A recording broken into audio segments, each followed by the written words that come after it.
बहराइच में चुम्मा ले हम तिलकपुर में माजा, तू गिलौला में आजा बजाइब तोहर बाजा, तू गिलौला में आजा बजाइब तोहर बाजा, तू गिलौला में आजा। बहराइच में चुम्मा ले परियपुर में माजा, ये पातर छीतर राजा। ए सुना बोला। बहराइच में चुम्मा ले तिलकपुर में माजा, ये पातर छीतर राजा। तू लेना पैबा माजा ठंडा जइबो राजा, बजइबो कैसे बाजा ये पातर छीतर राजा।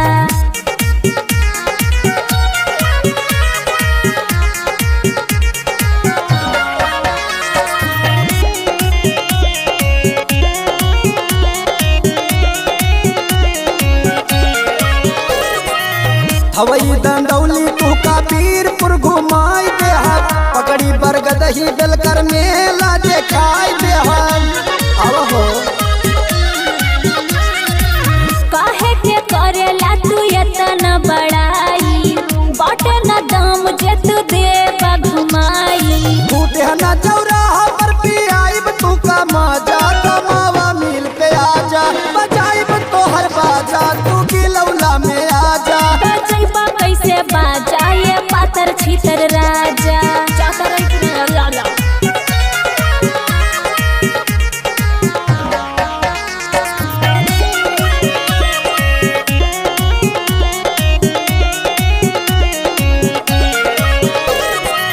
लाख 2 लाख रानी तोहरा पर लुटाई दे हम, भिनगा बाजारिया में शॉपिंग कराई दे हम।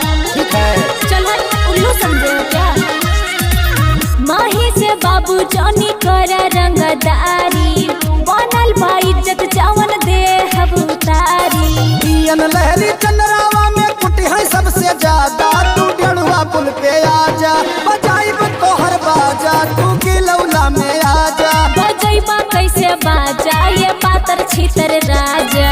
बोला।